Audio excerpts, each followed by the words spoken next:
Diane, I'm listening to a podcast, Black Lodge Trivia Night. I've never heard so many game aspirations in my life. Yeah, you ready to get started? I am ready to get started because I'm excited for this. All right. Well then, welcome to Black Lodge Trivia Night. Matt, how are you doing tonight? I'm doing pretty good, Art. How are you doing? I'm doing okay. We're calling an audible. This Yes. I don't think has ever been mentioned once on the rotation, but tonight we are going to try taking Free League's Blade Runner for a spin using the introductory case file that comes with the starter set. Which, Nice. Matt, my understanding is you might have some familiarity with it, but hopefully we can just wing it. Yeah, I've listened to a playthrough of it, and I was just checking out. Like, I kind of put some, as you can see, like our basement's messy, and I kind of like put some books away. It's like, oh, did I leave Blade Runner out? Because like this is like my favorite things. So I've read through the rule book some time ago, and then listened to a little bit of it, but I don't remember. And Nice. so I know we usually have some business, but I thought before we get to business, like you're a big Blade Runner guy though, right? Love it. Absolutely love it. Yeah. I will say, the first time I can remember the first time I saw Blade Runner, we were talking offline like about like the Sunday afternoon movie kind of stuff. Yeah. That's when I first saw it. It was on a Sunday afternoon movie on our local channel 11 or whatever in New York. So it was heavily edited for television, but I can tell you I was probably like 4 or 5 years old. But there was something about it that I couldn't take my eyes away. Well, it's because it's cool as shit to look at. Yeah. It is cool as shit. I think I saw it like too late. Okay. It's like I think there's something interesting. Like I sometimes any old piece of media, a comic book from the golden ages, a film from 40s, 50s, 60s, 70s, whatever, something that's old. Like sometimes I can instantly watch it and know, like I can see it. I get 12 Angry Men is like instantly, easily probably my top 10 movies of all time. Love it. I see why it's amazing. I don't know if Citizen Kane is up there, but the first time I watched Citizen Kane, I was just like, holy fuck, I get it. Right. Blade Runner didn't have that effect on me, which I find really interesting because it checks every single box. And it should be this like where Citizen Kane is really just about a man's life. Right. And I mean, it's about so much more, but you get what I mean plot wise. And then Blade Runner is about all these things that I have an interest in. And then I watched it in law school for the first time. Okay. And I thought, people really like this. Well, and it's fine. Yeah. So I'll say this. It was definitely a pretty formative. I saw it pretty young, pretty close to its release. And then I didn't see it for a long time. And by the time I finally got around to seeing it again, the whole evolution of going into the director's cut came about. And then I had the privilege of seeing it in a movie theater, the director's cut for an anniversary, which was a lot of fun. But then I'll tell you, and I think we've talked about this already, you haven't seen Blade Runner 2049. No, but I've heard you talk about it, and I really want to. It stands on the shoulders of Blade Runner. Like part of what allows it, in my mind, to be so exceptional is that Ridley Scott did the work to lay this foundation and this incredible backdrop. But for me, 2049 is better acted. It's a more cohesive story. It's longer, but there's more to it, where Blade Runner is a sort of known kind of behind the scenes disaster. They wrote a whole book about how much of a mess it was to make. And so I feel like Denis Villeneuve, or however you say it, I'm really Denis Villeneuve. He's a really skilled, tight craftsman. Seen it with Dune. Everything he does, I think I've enjoyed, and it was no different with Blade Runner. He knew what to go for, and I thought he nailed it, and it made for an amazing follow-up. I think that's one of my like kind of hangups with Blade Runner, because in terms of environmental storytelling and world building, yeah, absolutely. Like that lands and that sticks so well. I mean, just everything from, how bad I've wanted to have you guys have like a noodle shop outside your base of operations or whatever, and just like have it become like a beloved NPC. Yeah. And it's hard not to think of Blade Runner in that sense. And so in that, absolutely, it just hits. And like the character the characterizations and like the designs, I love all that stuff. But you're right, like the acting Yeah. in the story. I mean, it's easy enough to track and everything, but you're right, it's not the most cohesive story. And to appreciate something like on a deeper level, sometimes I need like the surface level stuff to land as well. Right. And some of the surface of Blade Runner is rough. Yeah. Yeah. And so I hope there comes a time when you do see 2049, because I'd love to hear what you think. If it I'm doesn't not gonna watch it solve, this weekend. If this game goes well, I'll watch it. all right, no pressure. I just want to throw out there, if we are able to sort of work it into our rotation or whatever, I would love to, when we're done with this, to, after I have a chance to play it, to do what we sort of do with other ones, where we talk about the game itself in a bit of a review. Okay. I just want to, because I'll be curious to know what you think of the game, and I'll be curious if some of my thoughts reading the rules shift as we actually let it hit the table.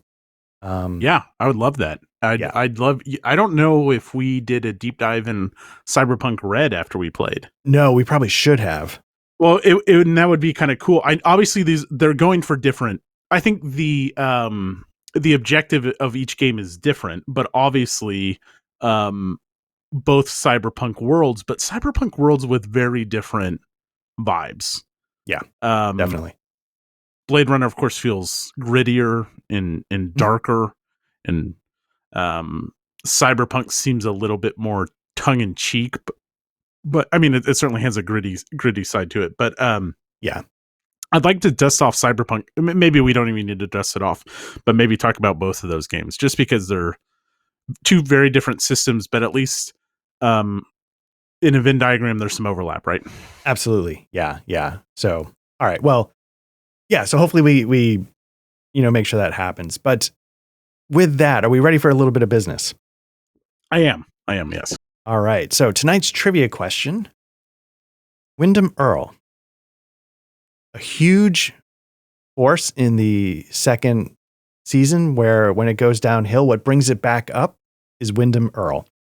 But we haven't really talked about him too much. So just to get a little bit of a on Wyndham Earl, he was a prodigy as a child, and earned what recognition by the age of 14? Is he a chess master? Let me know when that's your final answer. Chess master. Chess master it is. Yeah, he earned the rank of Grandmaster. Grandmaster, yeah. Yeah, when he was 14 years old. And of course, chess pieces play a big part of his little cat and mouse, or his game of chess is what I should be saying, with Dale Cooper. I don't need to mix the metaphors. If only there was something. If only he does chess. But I'm going to call it cat and mouse. No reason. All right. So there we go. Just a little light aperitif of Wyndham Earl trivia, and hopefully he'll make more. The whole Wyndham Earl stuff is kind of. When I was digging, I was like, I want to do something for Wyndham Earl, and so I started digging into like some of the details. That's a dark story. It's an interesting story that I didn't remember half the backstory to it, but there's some dark stuff. Yeah. Anyway, you know what we need to do? What's that? I think we need a Twin Peaks rewatch. You know what? More than anything, I need a Firewalk with Me. I joined Letterboxd recently, which, by the way, I bring this up. We'll get to the game, I promise, because it's on our Discord, and you can find links to Art and I's profiles there. And yes. Of course, I added all of Twin Peaks to my favorites, and I was like, "Ooh, I need to rate Firewalk with Me." But then I was like, "Fuck, it's been." In a minute. 7 years since I've watched Firewalk with Me, I think, is the last time I watched it. Oh, wow. Okay. No. It would have been 20. It would have been COVID. Oh, 5 years ago. 5 years ago. I was going to say, I watched it again before The Return. Okay. I did watch it before The Return, and I think that was 2017. Yeah, I remember I watched The Return a couple years late. Okay. Yeah, I watched The Return when it came out. Yeah. So it's been closing in on a decade since I've seen Firewalk. Minute by minute rewatch. You know, what's funny is on Letterboxd, like when you add a movie, I swear we'll play the game. This is the last thing.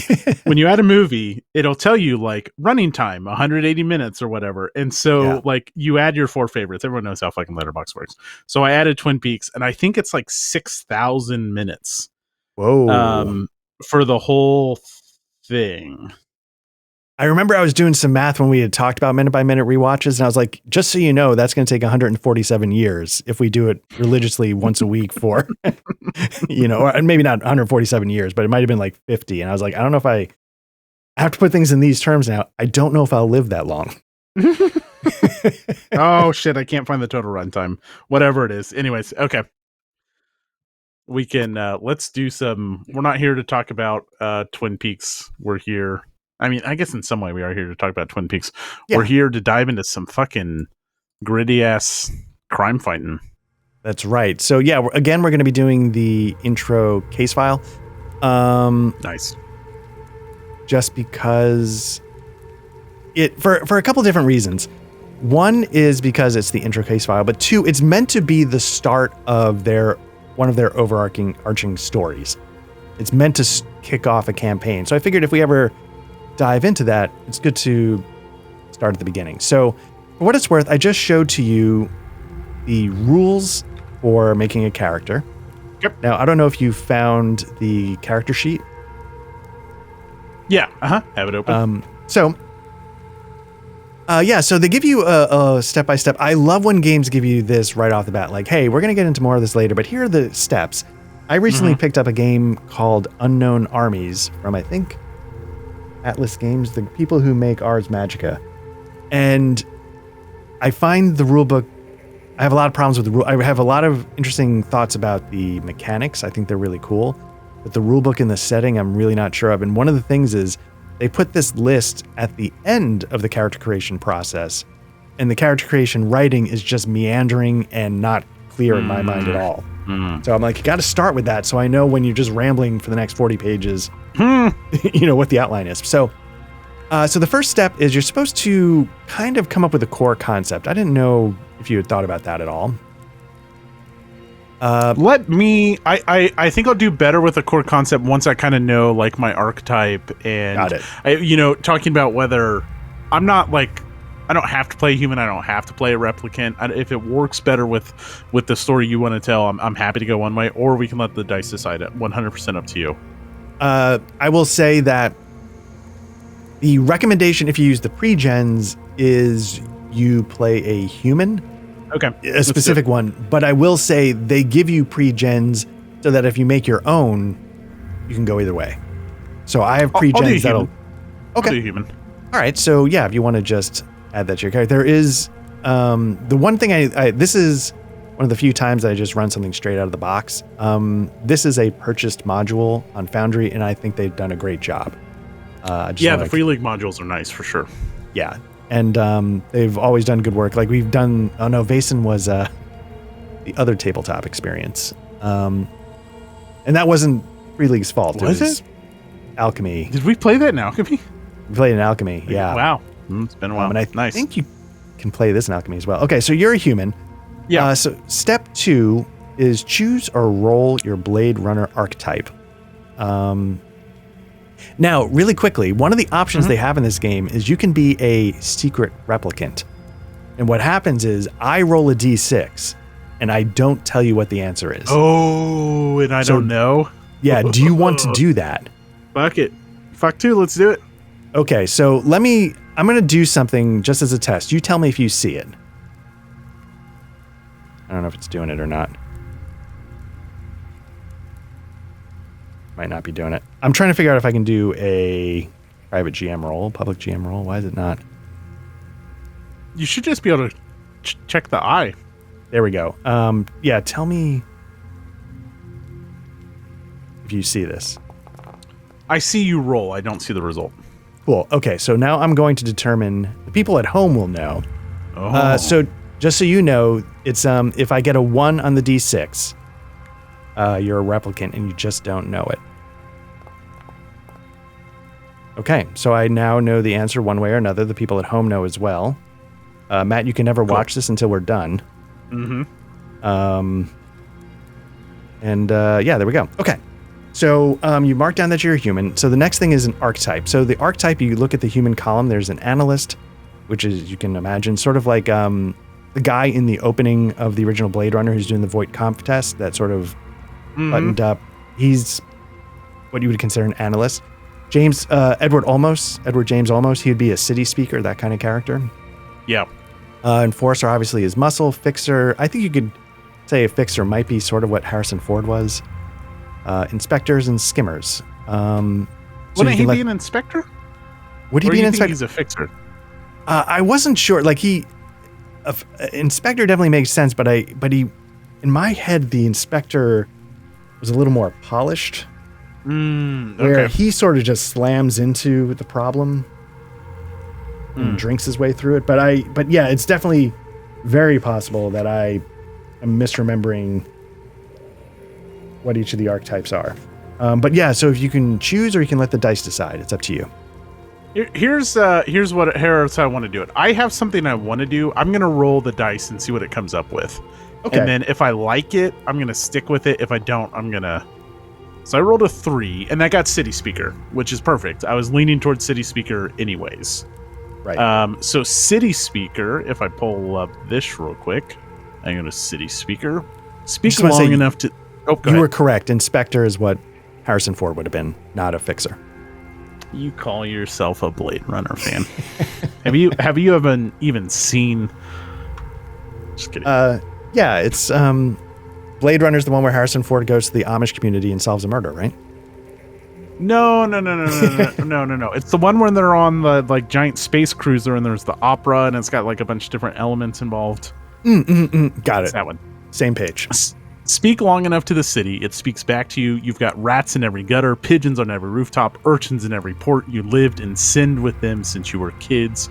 So when you come around, they see only the face they trust, not the badge you never show. So a little bit of underground work or undercover, but it sounds like someone with a sense of moral, you're only here to stop what's wrong. The fugitive terrorist traffickers, hate mongers, and cop killers preying upon the city. Nice. There's a big long description. I'm not gonna read all of it, but the city, and I'm trying to imagine who that would be in a.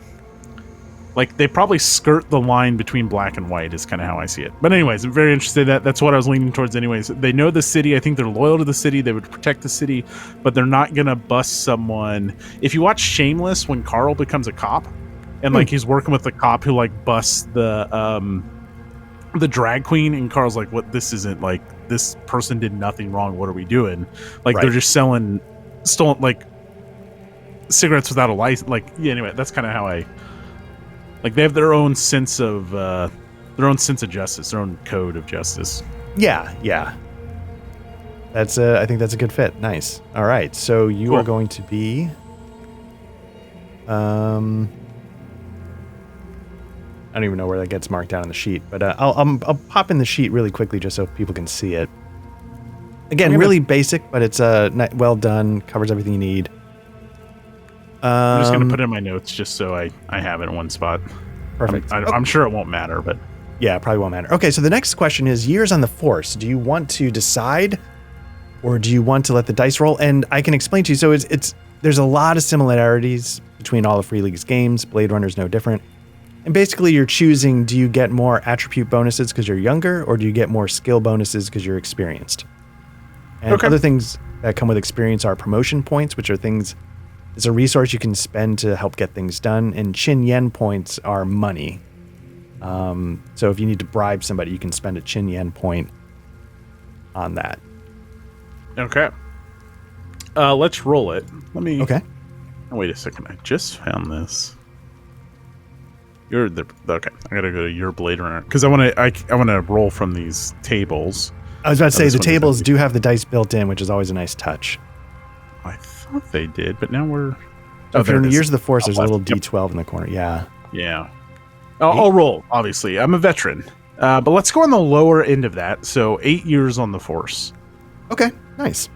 So I'll put 8 years in the Force. That means I'm going to get plus 2 attributes, plus 12 skills, 2 specialties, and a D8 of promotion points. Do I roll those now or do I wait? You can roll those now. All right, so here's my D8. Okay. So 4.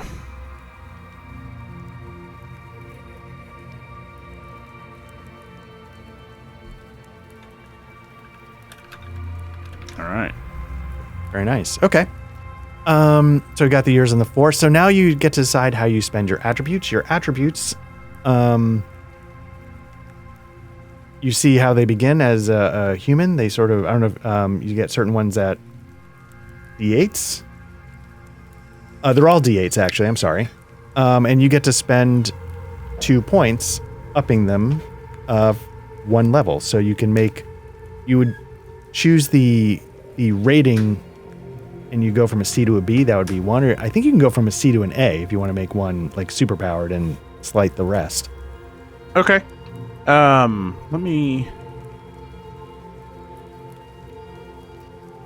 Let's see. I want to get I need 2 windows is what I do. I want to leave city speaker as a pop out.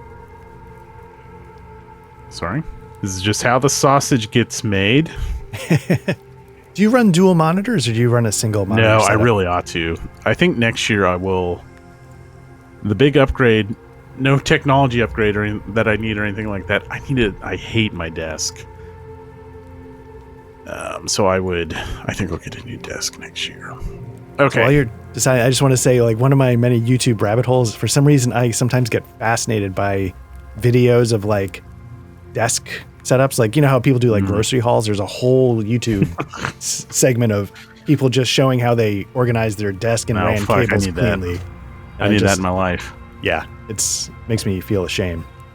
All right, so I'm going to get 2. My key attribute is empathy. So I'm going to go ahead, just since that's key, I'll bump that up to a B. Nice. And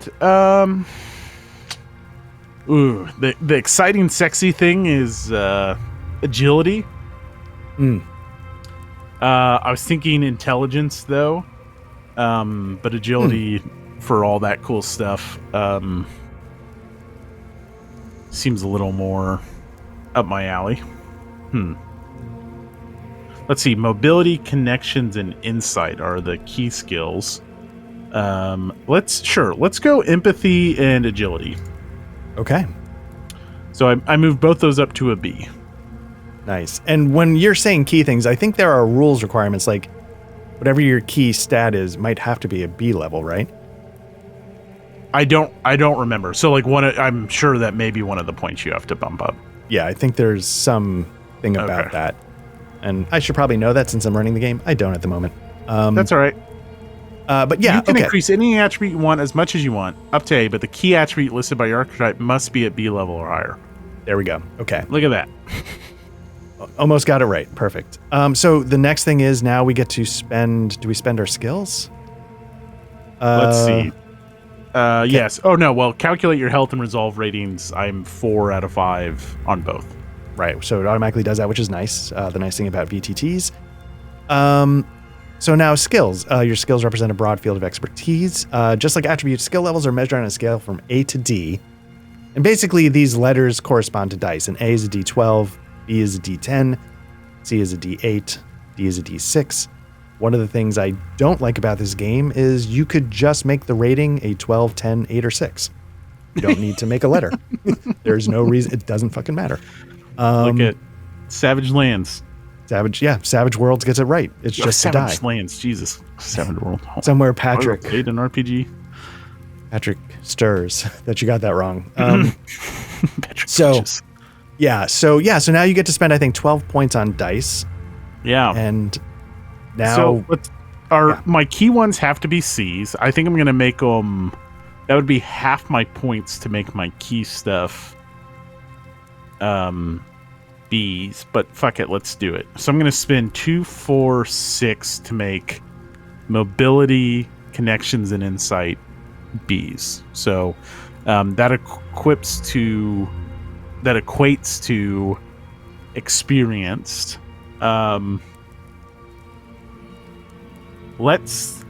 Since he's so agile, I'm gonna spend my 7th on stamina.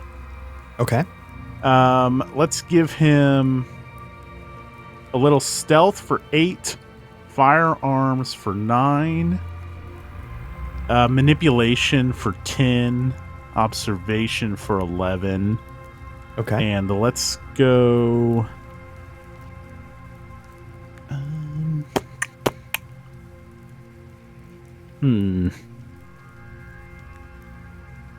I don't think he's a hand-to-hand guy.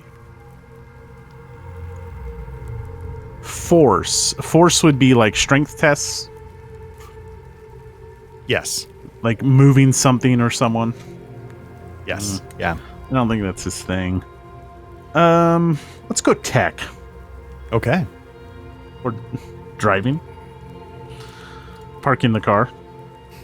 We're not going to hand wave it. So we won't. We won't. Might be worth it.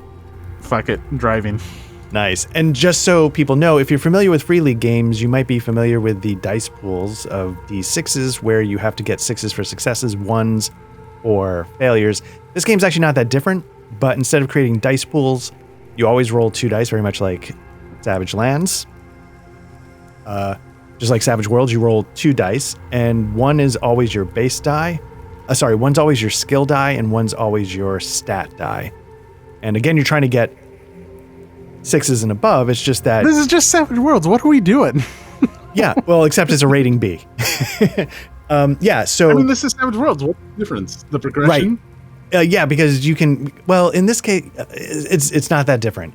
I do actually like this more than the dice pool of D6s because it's a little cleaner. But yeah, it's not that different than Savage Worlds at some point.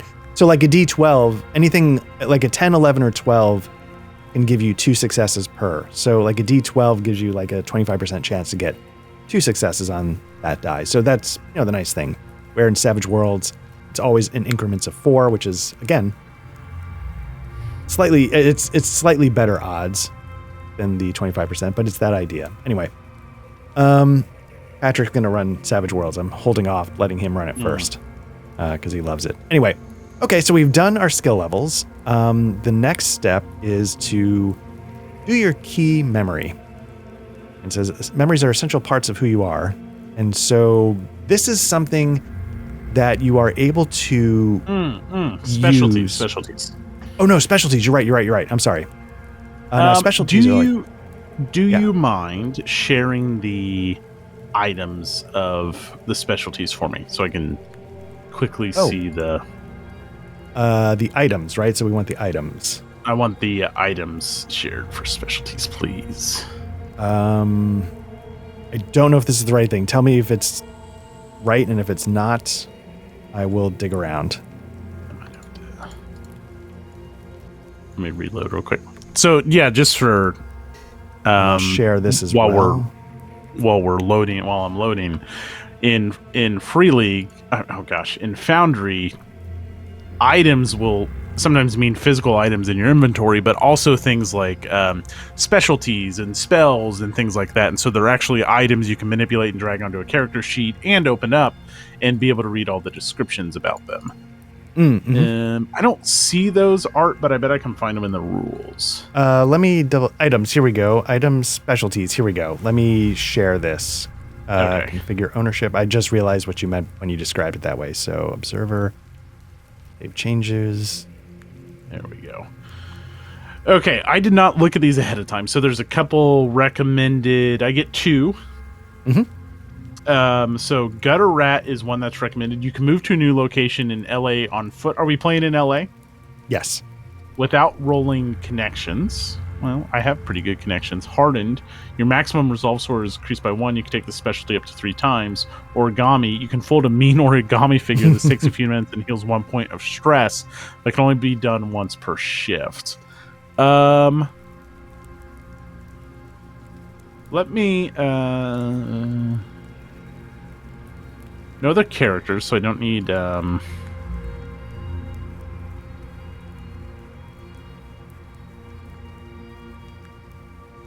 You know what? I'm gonna because I'm playing alone. What are your thoughts about me taking a people person to have another relationship, a second key relationship? What are your thoughts about that? I say go for it because I'm going to give you sort of like a sidekick, so to speak. Okay. But I want you to, since you will really be shouldering a lot of the burden, like if you, whatever you want to do, I'm cool with. Okay. So whoops. That's not what I wanted. I just want to drag. Like, I'll even give you that one for free, just, and then you can pick 2. Yeah. Oh, look at that. Well, I'll still drag it over so I know. So I'm just clicking through them real quick. Instead of origami, I'm going to take smokes. So Nice. I can light up once per round to heal a point of stress. I'm reminded of, Blade Runner, and I'm reminded of Metal Gear Solid. Because nice. you start the game and you have a pack of smokes. Yeah. Is there Ooh, man, killer seems cool, but let me look at my character stats real quick. I did not get an advantage. Oh, prisoner or witness in court. I don't know how many prisoners I'm gonna run into.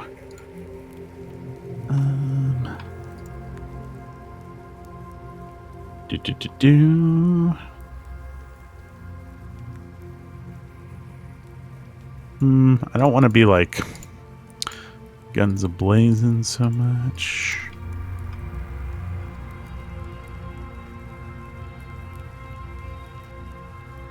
Now, all my bitching a moment ago about, hey, just call it a 12 round. Like, I genuinely tend to like free league games for the most part, but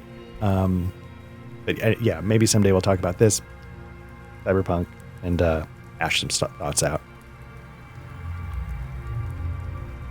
I'm going to... I know that time plays an important part in this, but I feel like my connections is high enough that I don't need the extra boost to city travel. Yeah, and that's only if you're traveling by ground. One of the default items you get as a starting character is your own spinner.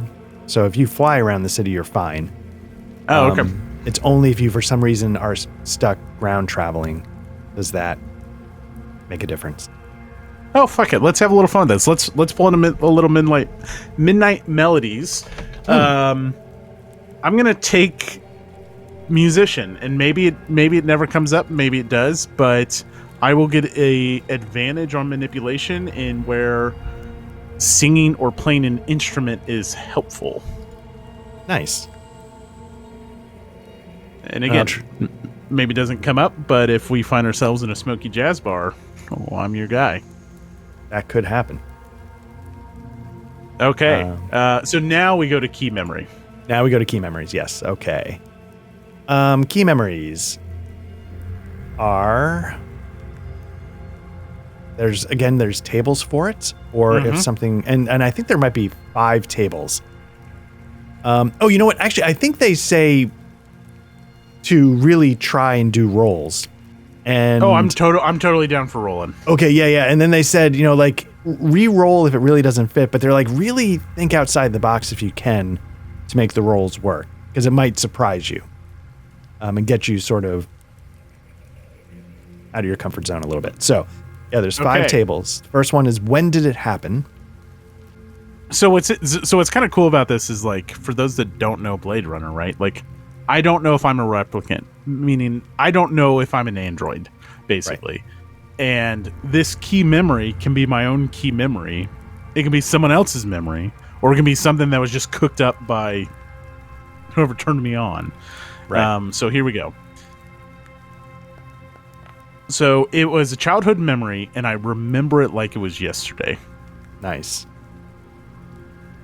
Now, why is there a D9 and a D12? So, yeah, they do something weird where they have it actually giving you a result for the die. So I think that might just be they entered something that didn't need to be there. You just, as long as you click the D12, it'll give you the roll. Okay, so it's already saying what it... Yeah. All right, so it's a childhood memory I remember yesterday, and it happened when ogling the synthetic fish tanks on Anemoid Row. And then I was there with... I like this a lot, even though we're only halfway through it. A perfect stranger. Interesting. Nice. That's interesting. Yeah. Go listen to our horror episode about why this is making me uncomfortable. You made or witnessed a selfless sacrifice. Okay. All right. And it made me feel blessed. Interesting. Okay. So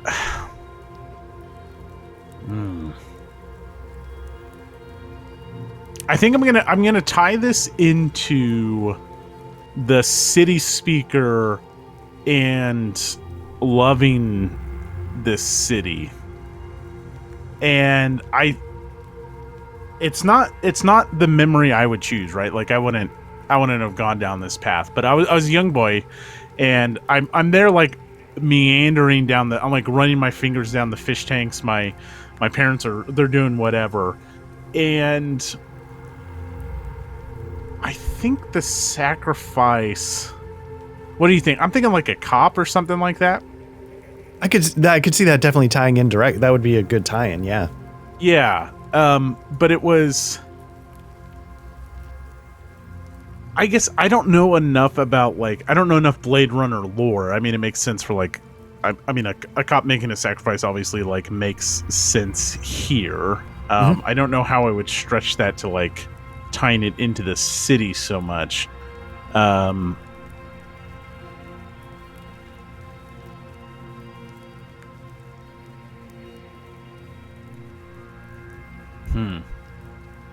to think of who else might sacrifice. I mean, the cop. You know what? I'm going to take this in a different direction. There was a little let's say I'm walking down these fish tanks, and there's a little shop nearby, and there was a mom or a dad basically shoplifted some bare necessities for their kids, and I see their two boys, and they're wearing grimy both gray on gray sweatpants suits with no detail, and they're just dirty, and this parent boosted some items for them, and it triggered some kind of alarm. And basically what I saw were all of these people in the area. They weren't snitches, they didn't rat these people out, and whatever cop came along was just busting this guy's balls and threatening to throw the book at him, but no one would come clean. And even the for whatever it was, maybe it was an automated response, and even the shop owner. And so it was this moment of humanity, right, where even the no one pressed charges, and even so the sacrifice is the shop owner not pursuing justice or whatever. A cop witness it happen, is you see what this piece of shit is doing in your shop, and then the shop owner and the people who saw it didn't pursue it, or something to that effect. Basically the people of, or you did say we're in LA? Yes. The people of this part of LA weren't little snitches, and because they knew what the dad was doing was basically trying to provide the bare necessities for his malnourished children. Right. I like that. Nice. All right. So yeah, just fill all that in.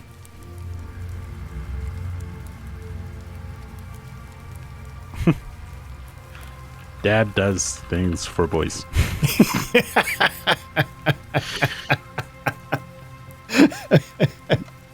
Cliff notes. Yeah. TLDR. Shit happens. Kids get over Shit happens. Don't be a bitch. Exactly. Don't snitch. All right. Cool. Okay, so then the next step is where are we? We did key relationships. Oh no, key relationships. That's what we're up to. Yeah. All right. So cool. Okay. So is one of them going to be my my partner, or what are you thinking? So that's, or you want me to roll it? That's entirely up to you. You let's see. You are a human, so your partner is going to be one of the pre-gens named Fenna. And Fenna is a replicant. And she, let me see if I can I'm going to make Fenna viewable by you. But yeah, her FN 9-2.39, but she goes by Fenna. She's a replicant. Lead negotiator, interrogator, and manipulator for the Rep Detect unit, which is what Blade Runners are part of. Her archetype is a doxy, which means that she's physical specimen of sorts. But yeah, but she's, I guess on the younger side. But yeah, she has key relationships. She has key memories. So if you want one of them to be her, she's sort of your partner. But if you feel like you're a little bit more of a lone wolf, I can understand maybe not making her one of those key relationships. Maybe let's see what the first one comes out as. Cool. Okay. And let's rely on the tables again, because nice. I like tables. All right. So my first relationship is a spouse. Interesting. Didn't see that coming. And that relationship with my spouse is hateful. So your ex. Oh. They have gone missing. Very interesting. Honestly, the first suspect is always the husband. So what did you do? Oh my gosh. Did you see the SNL skit about the husbands who report their wives going missing? But yeah, they just went away for the weekend. Yes. Fucking amazing. Fucking amazing. One of my one of the best recent SNL skits. Okay. Yeah. Yeah. Okay. So recently divorced. Okay. Recently divorced. We were, she was new to the city. I've grown up here. I breathe and live this city, and I'm devoted to the job. And probably had some undercover work and have since been done with it. So I'm in a transition period, and it was a quick, hot and steamy romance. We got married. And there were some moments of great happiness, but it was never meant to be. So we're recently divorced, and she moved out. She moved out, packed her bags, and moved in with some guy. And I've lost complete, it's gone radio silent. I need her to sign some paperwork, so I haven't talked to her at all. So got it. The divorce, the divorce is not finalized. Okay. And is the hateful because she moved in with some guy so fast? Yeah, the marriage went sour. She blamed me for being too devoted to my job, and I was like, you knew what you were getting into. And she's like, you never give me attention. I'm going to go live with Carl. Carl's going to show me how to treat me like a lady. And I'm just like,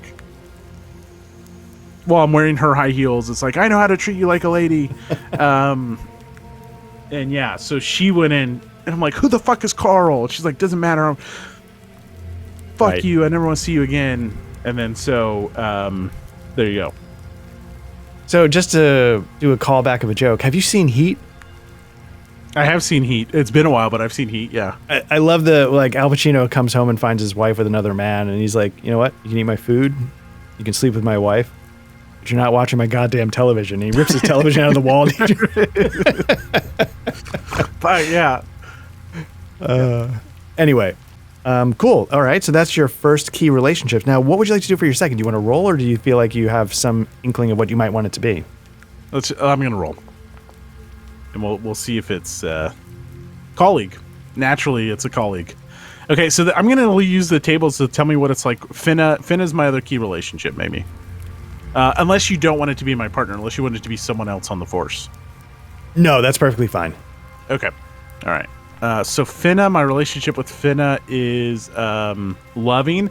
Okay, so there was a little bit of jealousy with my ex-wife. Like, your new fucking hot partner with her fucking fake bits and but what's going on is they constantly disappoint me. Oh, in what regard? I can't get over the replicant hump. That's a real thing in the game, like the real animosity towards replicants. And I don't want to be that person. Like, I want to be understanding, but the more time I spend with Finna, whether it's intimate love or interest on my part, or just bonding as colleagues, true colleagues, all right, let's hit the showers. Obviously, they don't have co-ed showers, but right. Then it's still every time, we're clocking out I'm like, all right, I'm going home for tonight. What are you gonna do? And then it's in the back of my mind, like, fuck, what does a replicant do when they go home at night? Because she's a self-aware replicant, right? Like, she knows she's a replicant. Yeah. And it's not like they're a fucking Tesla that has to like plug into a wall, but like, I still can't help but think like, what do you go home and do? Right. And she tells us, I'm just like you. Do you want to go? You want to go to the bar out? No, I got to deal with my ex-wife.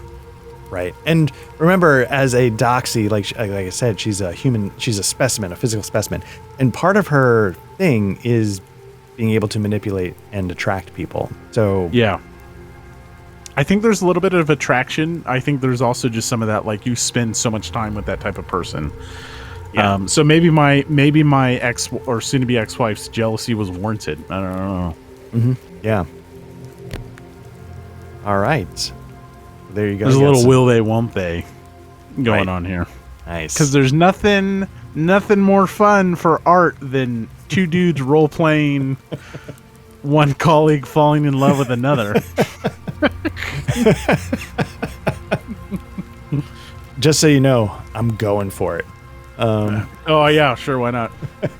All right. So, okay, so we rolled our key relationships, and now it's time to get your standard issue gear. Okay. And everybody gets some basics.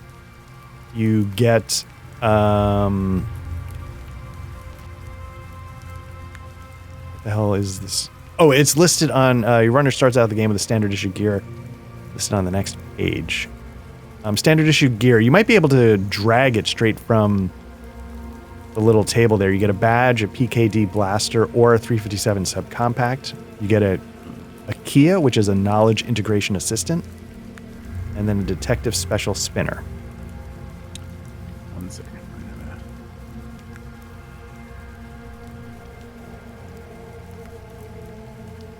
So again, I like the little touches where they sort of link the items themselves, so you just drag it to your character sheet if you were to choose to. Well, I don't know if I can. I'm trying to.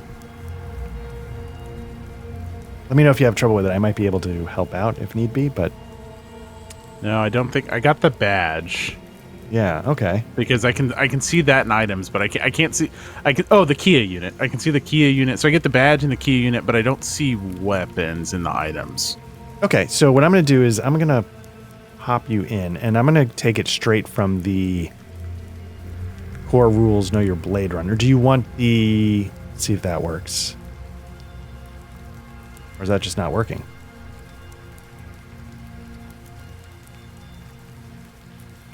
Huh. Okay, maybe... In theory, you should be able to just drag stuff from that rule page. Let me try it from... Oh... Yeah, no, I can't see the... I think you need to share the weapons with me, because I can't even, like, click it to open up the... You don't have permission to view this sheet for this item. Yeah. Let me do it one by one. I thought I did it for the whole folder, and I guess it just didn't work. If they start showing up. Yeah. I've got close combat, stimulants now, explosives, range weapons. Okay. So the blaster is Decker's gun?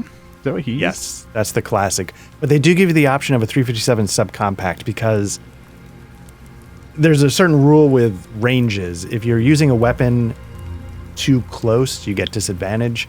The subcompact is able to be used in like melee range because it's smaller. Requires observation. Oh, someone's got to spot it on me. Or two also. Yeah. Sure, fuck it. It sounds like Finna maybe carries a blaster.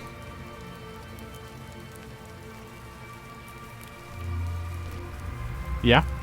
Yeah, sorry, let me just double check. She is carrying a... Doesn't say, just as an RDU badge and a Kia unit. What would you like her to carry? You want her to go heavy? She's got the blaster, I've got the subcompact. Also, okay. Whatever you dragged over might have worked because of my weapons. I have the 357 subcompact already. Oh, interesting. I was on the inventory page, and so I bet that's why I didn't see it come over. Yeah, I got my badge. I got my 357 subcompact. I got my Kia and the spinner. Oh, she's got a PKD. She's got a different model of the blaster. No, look at her. Interesting. So it puts the weapon inventory on the combat tab, not in the inventory. A lot of times, character sheets for people out there, you'll put it in the inventory and then it'll cross-link it. But here they keep them entirely separate, so that's why I was missing. Okay. Okay, so then the question is, where are the spinners? I do a search. Well, I mean, we know. I mean, I just have a car, right? Yeah, yeah.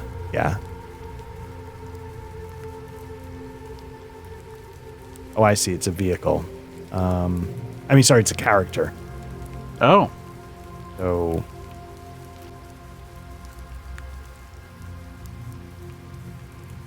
vehicle. Yeah, you get a spinner. I don't know if you can drag it to your. You get a detective spinner. I don't know if you can just drag it to your inventory.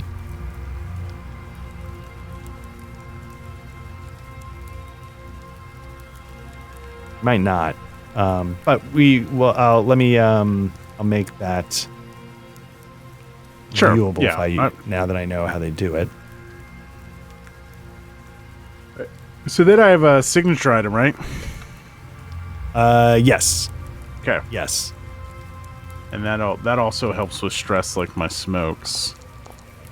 And I got an 11, an open stool at your favorite bar. Was it the jazz bar? What was the bar? Oh yeah, what was our bar in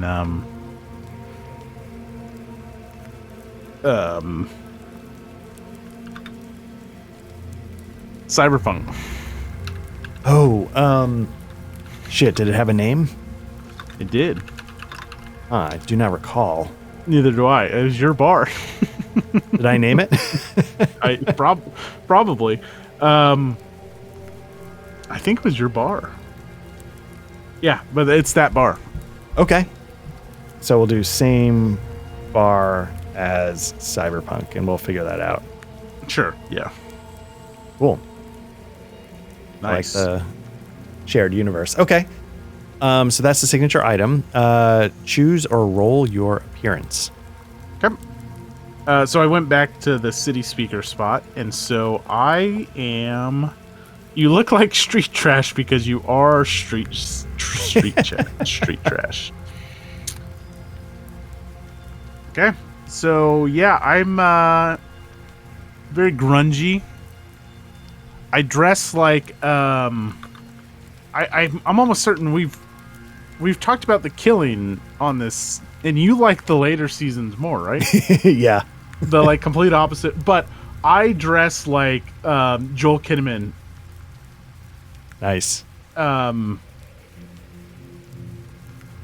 Who's Stephen Holder's character in The Killing. So, like, you know, he's got like a big ass baggy hoodie. Mm-hmm. I think in a number of different. Yeah. He's got like he wears a jacket over a big ass gray hoodie with just a gray undershirt on under it. I mean, that's the kind of like cop attire I'm wearing. Nice.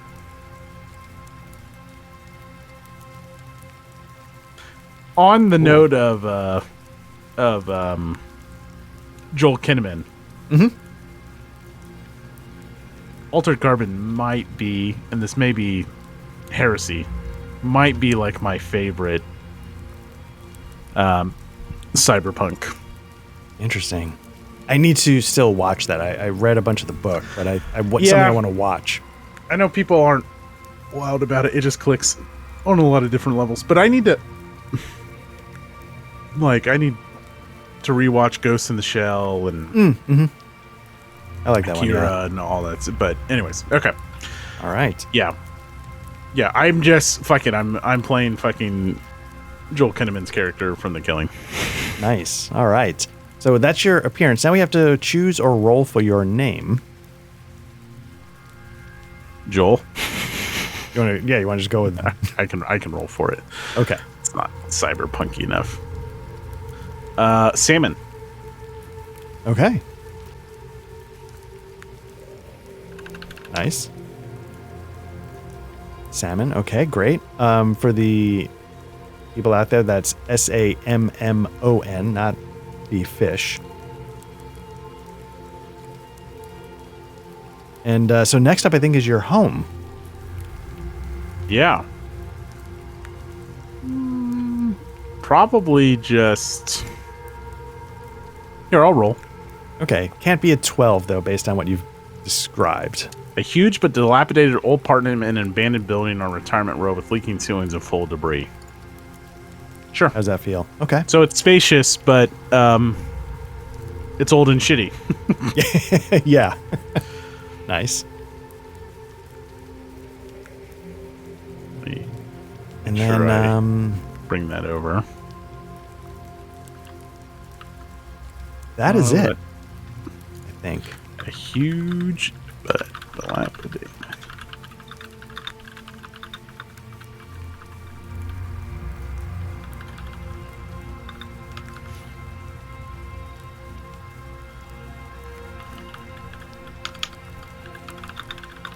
All right, I think I got everything moved over so I don't forget it in my journal. Yeah, get into the main streets. All right. So yeah, we got your character, Salmon, and we're ready to go. Los Angeles, May 2037. Toxic rain is pouring down over the city where gigantic buildings dwarf ancient skyscrapers. Lights from huge billboards flash along the streets and wipe across the crowds of pedestrians in Sector 5, Little Tokyo District. The White Dragon noodle bar is crowded with customers sitting on stools, slurping their food out of bowls. Veteran Blade Runner Salmon is among them, enjoying a few days of hard-earned rest and reading today's Independent Sentinel newspaper. So you're sitting at a bar, the noodle bar, having your having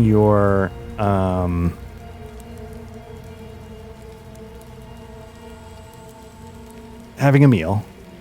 And what I'm going to do is I'm going to show you something. Reading the Independent Sentinel. Okay.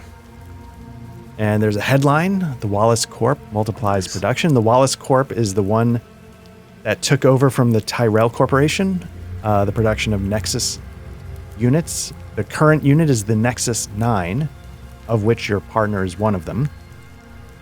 Yeah. And so obviously there's also a little expose on going back to the Tyrell Corporation, Tyrell's niece, who is a rising star of memory design. And so you're sort of thumbing through the paper. Mm-hmm. And behind you, you hear like, shh. You see the spotlights from a spinner, and it's like, clear out, clear out, clear out. And you see it sort of coming down and landing behind you. And out steps... I stay at the bar. I haven't gotten my food yet, so I stay at the bar. I'm still thumbing it. Like, it's splashing on my newspaper, but I'm just like, I'm still there. Like, I'm unfazed by it. Nice. And Fenna comes over to the bar, and there's a sexual tension between you. So she tries to play it almost a little chug on the shoulder, but she's then the tap ends up being a little friendlier, a little more subtle than like, hey boss. And she's like, I got my orders, need you to come in. Can't we eat first? I mean, and I think it's like it's a curiosity that just comes off as a dick all the time. Like, you eat, right? She's like, yeah, no, don't worry about that. We've talked about these things before. It's always a little weird. But Holden's looking for you, and he wants you in right now. Holden can wait a second. I'm still waiting on my number 25 with chicken. And so then Fenna kind of leans against the bar and like cocks her head like she's looking down the length of it to get the attention of the owner. And you're a regular, so Fenna is recognized as well. And Fenna gives a little wave. She's like, "Get the 25 to go." And before you can even answer, the person sort of nods and like, "Oh yeah." It doesn't even care whether you respond. Um, Now, why'd you have to go do a thing like that? And she's like, because I'm taking care of you. What is today? Is it Tuesday? Yeah. Oh shit! Is it Monday? Above the table, I think it can be whatever day you want. Well, no, I mean he's reading Tuesday's paper, but he's going to be a day behind. He's going to be a day behind. Like, come on, it's Monday. You know, I still have a couple days left. And she's like, and then she's sort of looking at you, and she looks at the newspaper. She's like, "You're a hell of a detective," and she sort of taps the date on the page. Well, fuck, but I still have at least a day. That you're gonna have to take up with Holden. He looks down and he sees like it's getting close, so he'll take out a cigarette and all right. So what's the deal? What do we know so far? I don't know. I just got my orders, so the orders were to come grab you. You'd probably be here. You'd probably give me a hard time. Funny that they know you so well. They put that in the order, and then I'm supposed to bring you to. Am I that predictable? A little bit, yeah. It's what makes you good in a lot of ways, but yeah. Finna, no one knows me like you do. She's like, not even your ex? Knowing that's a sore spot and kind of giving you a little needle. I just I take a long drag on my cigarette and I just stare at her and exhale in her, not in her face rudely, but I exhale to the side, but barely turning my head and still and then I reach up and I reach past her and grab the 25 with chicken to go. Yeah, and now do you pay, or are you just going to stick her with it because she stuck you with having to get it to go? Ooh, do you just spin around and leave, or do you pay up? Yeah. Hey, Polly, Finna's got this, and I go in. I head to the spinner. Yeah, and so you're quick on your heels, and Fenna, before she can even react, she's like, "Oh, son of a bitch!" Before she can even act I'm already running across I've got my umbrella deployed, and I'm under the rain now, and I couldn't hear if she said anything anyways because it's raining so hard. Right. So Fenna kind of throws down her ID, gets the charge, and then just sort of turns reluctantly, sort of resigned, and walks back to the spinner.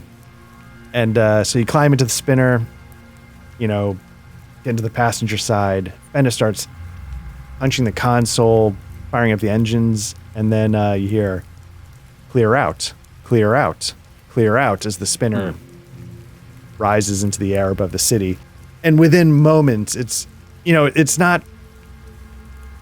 routine. It's something that happens all the time. But within moments, you're what feels like miles off the ground. Everything that's down there, it feels a little bit cleaner. The lights sort of are much closer to the clouds above you, so they feels more like a halo. And you lose the sort of the grime that you get from being down below, and it's just sort of the lights and the clouds, the atmosphere, the rain, isn't forming pools that you're stepping in. It's just falling and, sliding off the glass. And so Fenna sort of locks in. She's, taking you to LAPD headquarters. And so is she driving? She is, yeah. So I'll go ahead and pop open the to-go container, knowing that she likes to keep the spinner clean and neat. But there's also behind my chair is 4 old to-go coffees and a old paper bag of something. It's not filthy, but I do tend to throw the empty coffee cup back there. I was like, really? So you have no idea what this is about? I mean, this has got to be a big deal if they're. I mean, well, fuck it. They don't respect my time anyways. But yeah, she's like, no, I have no idea. So she's like, so yeah, we're gonna be there in a second. And did she have time off or just me? Just you. Oh, okay. So you're not even gonna ask me about my vacation? She's like, how was sitting at your favorite bar drinking it away? Yeah, fuck you, Finna. I was going to tell you about this great little spot I found, but Yeah. well. So yeah, she's, she feels like, but she's like, wait. So it wasn't the same place? No, it was. Okay. All my free time was spent there, but I was dealing with other things.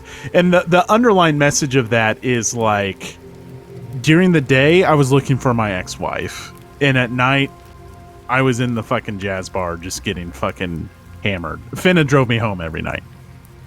Okay.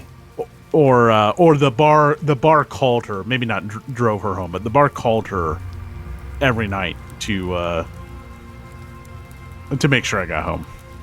All right. So maybe that's part of why she's not asking you about your vacation, because she's kind of been babysitting you the last few days. And she's kind of glad maybe it's coming to an end. So he's probably a little glad too. Nice. Okay, so you're hovering above the city. You're making your way to Sector 5. Are you seeing the city of Los Angeles map? No, I don't have a token on that map. Okay, so that has to be that. Okay. Let me know if that... Let me check the configuration. See my token, I don't see anything. I wonder if Token Vision's on or... Yeah, they have that defaulted. Did that There help? we go. Yep. Okay. So yeah, you're heading to Sector 5, and the LAPD headquarters is over here. Yeah. Piss Alley. Yeah, just head straight south from Piss Alley. Exactly. Right. Yeah. Then hang a left. Yeah. So you make your way to LAPD headquarters, and again, the roof is a series of landing pads. The spinners are coming and going. And she sort of bobs and weaves through a couple coming up, a couple coming down, and watch it. Yeah. Now, are you able? She doesn't care that you're trying to eat, but she's also worried about the car. Is she jostling you a little bit, or is she more nagging you about, hey, asshole, don't watch the soup? The latter. Okay. All right. Nice. All right. And he's like, you don't want your car smelling like number 25 sauce, okay? She's like, yeah, no shit. Yeah. She's like, yeah, if only we could avoid that somehow. Yeah. Let's not do that again. So she lands, and you go inside, get out of the rain, and immediately, even though the building's like hundreds of stories, there's just activity the moment you walk in. Perps being walked by, people, somebody's on the phone and they close their door to make the conversation private. The lights sort of flicker. Maybe there's an occasional leak, but most of the time, the building holds up. And you make your way to... Most of the time. What's that? Most of the time. Yeah. There's a couple of leaks, little flickering lights, a little shorts here and there. But you make your way to Holden's office. Okay. And you're with Fenna. Now, Holden above the table. Hopefully you can see this image. I guess I need to activate it. So hopefully when you come over, you can see the image. Nice. Yep. So yeah, you're sitting in the office. Classic ceiling fan above spinning. Lights coming through the windows. It's not obviously moonlight or sunlight. It's passing vehicles. It's the fluorescent, the striking purples and pinks of the buildings next door. An advertisement for Pan Am and Atari flash up on the billboard across the street. And Holden sort of, he's been around the block. Above the table, for the people who know the movie Blade Runner but maybe don't remember the names, Holden is, at the beginning of the first Blade Runner movie, he's administering a void comp test and asks about the turtle flipped over on its back and why don't you help it? Guy. Yeah, and then Leon unloads 2 rounds into his chest and then blows through the chair. Very famous opening scene. Mm-hmm. One of the scenes that was either filmed and not included in the movie or was in the script and not filmed was Deckard visiting him in the hospital, showing that he lived. In the movie, it sort of implies that maybe he was just killed. but in the actual screenplay, he survived. And so here you are. You walk into Holden's office, and even though, from his wounds, he was one of the first human beings to receive replacement parts. And his lungs both had to be replaced from the bullet wounds. And so when he breathes, there's sort of, and they're, older generation, older models. So there's sort of like this, it's very mechanical. You can tell it's mechanical. Oh, shit. But it doesn't stop him from having a cigarette between his fingers. Sure. And he smokes, and he knows that it's just going to fuck up the circuitry. It's going to do something, and he's not going to get covered for another pair, but God damn it, like, he took 2 in the chest for the force, and they're not going to take away the one thing he loves in life. Salmon walks in. So we're walking in, right? Yeah, and he just looks at you and he says, sit down. Salmon walks in and he's like, boss, those things are going to kill you someday. As he lights, like, his cigarette. And he just sort of looks at you, takes a long drag. Shame she won't live. No, not really. He looks at you and he's like, hope you had some good time off. You earned it, but I need you back. Yeah, boss. It was a real trip to the beach. But you want to tell me why you're cutting it short? I had big plans for tonight. He's like, and I've got like number 25 sauce. Not a lot. Like, I'm not sloppy, but there's like a little. There's a little that I missed. Do you still have it with you, or did you leave it in the car? Like, are you not done? I left it on my desk. I assume we walked right past my desk. Like, it's there. Yeah. Okay. So he goes, well, I called you back in because we have an urgent situation. Last night there was a shooting in Sector 1 in a sordid place called the Snake Pit on Nightclub Row. 2 Blade Runners, both Nexus 9 units, were there. Give you their serial numbers. But their main thing is their code names are Leah and Sandor.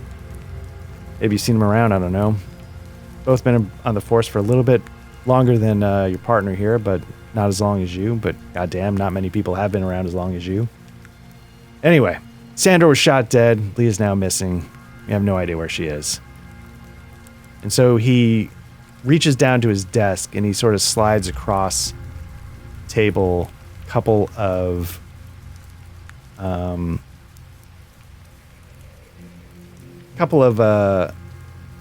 like sort of data pad printouts from their personnel file, and I'm trying to bring that up.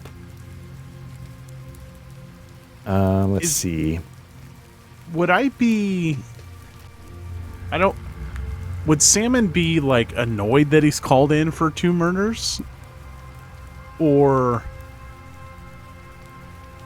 would you be called in? That's a good question. I think, I feel like homicides have to be pretty commonplace. Am I being called in because it was 2 Blade Runners that got killed? It's 1 Blade Runner was killed. One Blade Runner got killed and one's missing. Is that why? Because it's Blade Runners? Because I feel like murders wouldn't be. Maybe no, definitely not murders. That would not be your beat. As a Blade Runner, you're specifically dealing with replicants, and so now the question is, why can I not? Let me bring this back in. I'm trying to show you something. I'm trying to figure out why I can't show it to you. Okay, here we go. So I'm going to show you Leah's data file. What are you seeing? I see Electric Dream's handouts, but it doesn't have anything on it. Okay, let me see. Let me try one more time. I practiced this before and I thought I had it. Oops, no, that's just clicking all over the place like crazy. Oh, there we go. Gotta do it from there. Okay, so let me try again. Okay.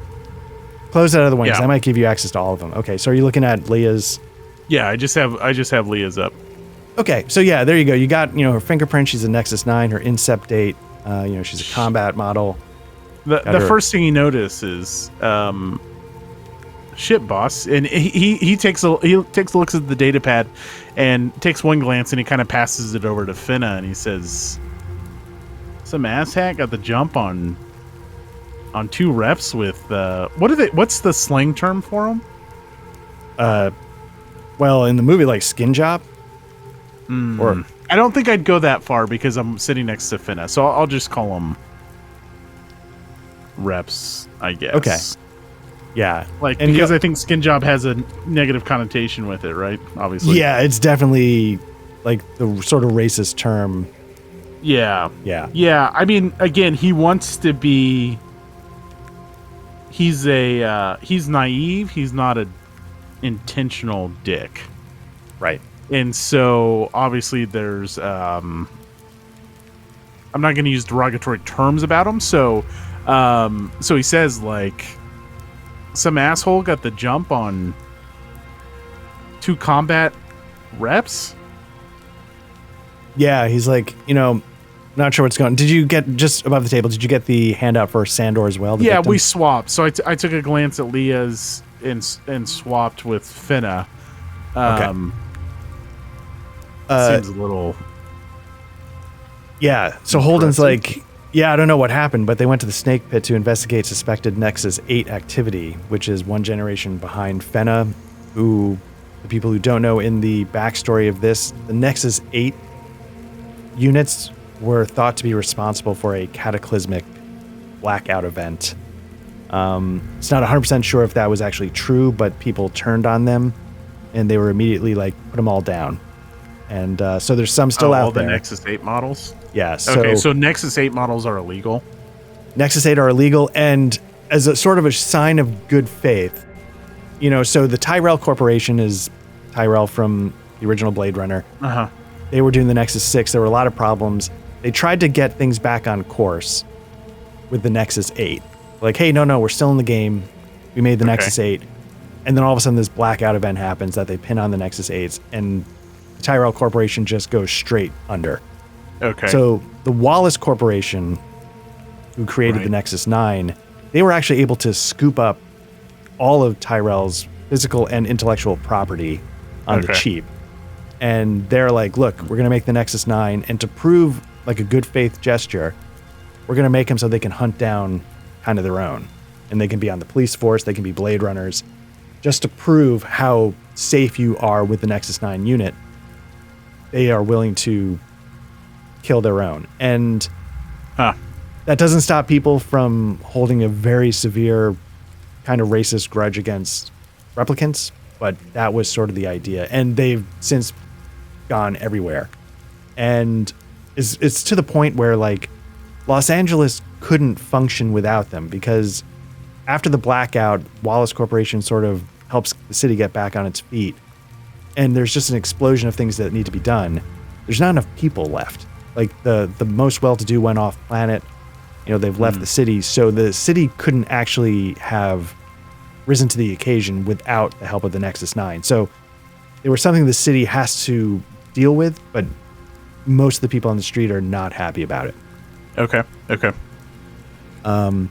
So they went to the snake pit to investigate Nexus 8 activities, but we don't know if that's what triggered the shooting.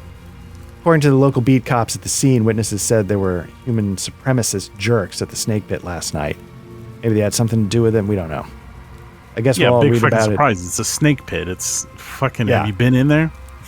Yeah. He's like, I don't know what to tell you.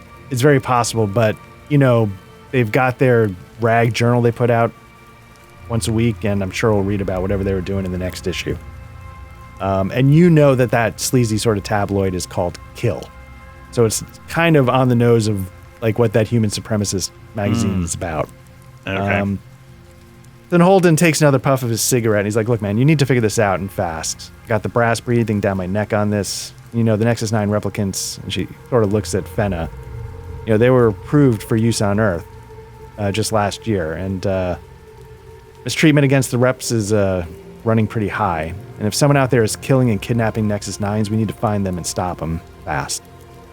And then he's like, takes another puff on his cigarette, and again, it's like that sort of metallic wheeze. Mm-hmm. He's like, add to that the Wallace Corporation, which makes the Nexus 9s, is pushing hard on this as well because their reps on the line. Their business depends on this new breed of replicants, and anything that jeopardizes that would be a major blow to their bottom line.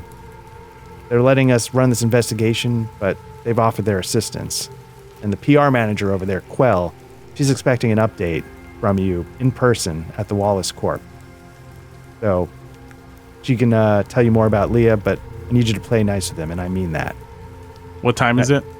It's sort of it's late morning, but it's sort of like you weren't like waking up. You hadn't gone to bed yet. So you had been sort of up all night doing your drinking, relaxing at the bar. Mm-hmm. And this noodle shop was your sort of breakfast in a way. So, and Holden looks at you and Fenny's like, look, you can both play this any way you like. Split up, don't split up. But I don't care as long as I get results, and I need those results fast. You have the full resources of the Rep Detect unit at your disposal. Sandor's body's being processed down in the crime lab right now. You can check the LAPD mainframe for personnel files on Sandor Lee if you want. And if any Esper footage came in from the snake pit last night, maybe you'll get lucky. Above the table, the Esper mainframe is... It's basically a much more advanced version of Deckard's push into K-35.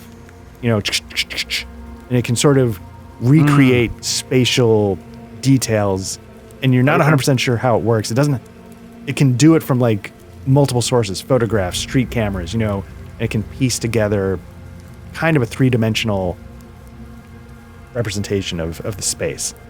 Okay. Yeah, I was going to ask if there's footage. So there's a method, a way to check for footage. Yes, yeah. And then Holden looks at you. He says, I've uploaded everything to your Kia. We got all the relevant information there that we've got so far, so I need you to get out of here and get started. Do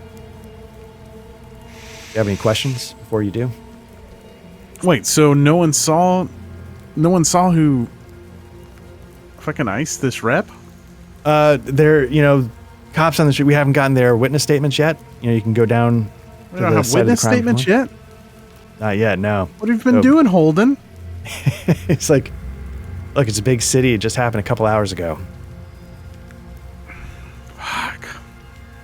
Well, I mean, the footage isn't going anywhere. I guess we better... Seems like top priority, boss. All right. Then get out of here if that's where you want to start. Fuck. All right. Finna, what do you think? She's like, look, you know, we've got a lot of options. We can, you know, we can check out the personnel files. We can, you know, check on that footage. You know, at some point will be there. The personnel files will be there. I want to see it. You okay with that? She's like, yeah. And you can tell she is a little shaken. Yeah. That's why he's asking. He's asking, yeah. Normally, he wouldn't normally, are you okay with it? Or even say, he knows he has seniority. And if this was anything else, he'd be like, all right, let's roll. Let's go see the crime scene. Yeah. Yeah. And I think she kind of senses that as well. And it's like you both know and you're both not admitting to it. Yeah. Yeah. And so she's like, yeah, let's, yeah. And she sort of nods. She's like, let's go. And sorry, above the table, you're going to go look at the footage. No. Or the... We're going to go to the crime. We're going to go to the crime scene. Go straight to the crime scene. I want to go straight to the crime scene. I'm saying the footage will be there. All this stuff that's on the database, will be there. It isn't time sensitive. What he sees as time sensitive is, getting to the crime scene and talking to some of the witnesses and see how that process is going. Nice. Okay. So what we'll do is we will fade. Oh, sorry. Well, hold on. I don't want to fade to black quite yet. So, he walks by his desk, and so he's wearing. I'm very much going for the Stephen Holder look. So he's wearing a hoodie, and then he goes by and he grabs his black Carhartt jacket, and when he pulls the jacket off, it knocks the number 25 with chicken into the trash can perfectly, and he grabs the spinner keys. He's like, "Look, I don't need to say it, but I'm driving." And let's just keep it in check when we get there. You know how those fuckers are from the Viper Pit. What, Viper Pit? Snake Pit. Snake Pit, Viper Pit, whatever. It's all fucking... Let's go. Nice. All right. And we'll fade to black there. What I'm going to do is I'm going to show you one last thing. Okay. And it's the case file report. Oh, nice. Cool. And so this, like you were saying, like time plays a very important role in this. Yeah. And so... basically, every part of your investigation takes one shift. And there are 4 shifts per day. If you're familiar with free-league games, that's how a lot of them work. And so, yeah, we'll pick up with the first shift, heading over to the snake pit. Cool. And that's where we'll stop for tonight. So, I'm glad that we got some of the investigation started. I'm glad that we got the ball rolling. And for the listeners out there, the reason why we put chapter markers in, like, we could have easily done the character creation off book, but what I wanted to do is, I figure somebody might be curious how character creation works, and if they don't want it, they can skip it.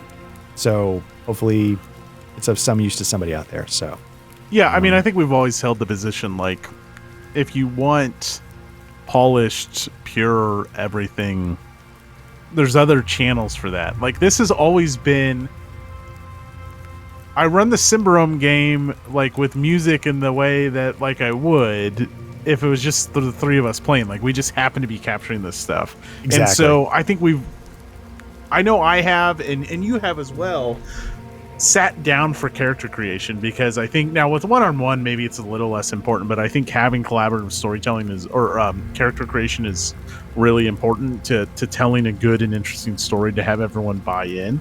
Absolutely. And we'd have that moment anyway, so why not do it? Because it's how we'd play. Yeah, exactly right. Like, we want you guys to feel like you're just sitting around at the table or the virtual table.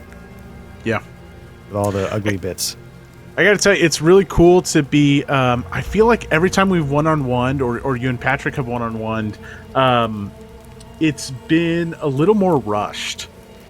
Mm-hmm. Not like just like the story, right? Even, Midnight Melodies, I guess the one that didn't feel rushed would be Cyberpunk, where we had a little bit more room to breathe, but everything else was kind of like one shot in nature, and meaning like, you don't necessarily have the luxury of ordering a dish at the noodle shop and just like living in that world. Like, when you're doing a one shot, you're not, and I know this is a one shot, but this is an investigation in a world where we can stretch our legs and breathe. And it was really, like, I know we went and talked to the chief, and that's all we accomplished tonight, but I also really enjoyed it, and I'm really interested in this. Oh, nice. I'm glad to hear that. Yeah, I was hoping to get through talking to the chief, because, like you said, then we can just pick it up, and then it can start, we can explore the space, with our cowbell, right. Figuring it out and playing around and see where it goes without, so I didn't mean for this to feel rushed, but I was hoping. No, it didn't. That's what I'm saying. Good. Like, I felt it's like my character is getting a chance to live in this world. Yeah. Where as like, I loved Midnight Melodies, obviously, but what a cool world where we didn't. That was more about going through the game and exploring the game and experiencing a one-shot rules light. Whereas here, I don't know, it just felt for whatever reason, it just felt a little different. It felt a little slower paced, which was good. I mean, that's a good thing for me. Nice. So very nice. All right. Well, yeah. I mean, if this is cool, we'll pick this up next time. At the time of this recording, it's getting around Thanksgiving, so there might be some dips, but we'll get back to it when we get back to it. And otherwise, thank you to everybody for checking this out. We're Black Lodge Trivia Night. We are a tabletop actual play RPG podcast. If you're watching this, you found our YouTube channel, so like and subscribe if this is your thing. If you prefer audio versions of this, we make those as well. Search for Black Lodge Trivia Night wherever you get your podcasts. We should show up. It came up earlier in the discussion. We've got a Discord. If you want to hang out, talk about RPGs, jump in. We've gotten a game or two organized. Hopefully there's more on the way. But mainly, at the moment, us just shooting the shit about RPGs. Follow us on the socials if you want to do that. Am I forgetting anything? I think that kind of covers it, right? Yeah, for everyone in the U.S., happy Thanksgiving. That's right. Hope you're doing something you enjoy. And thank you, Art, for taking the time to get this geared up and introducing a very interesting next chapter in role-playing. I'm really enjoying it so far, so thanks for taking the time to do that. Me too, yeah. So, yeah, again, to everybody, thanks for checking this out. Have a good night, Matt. Take care. All right.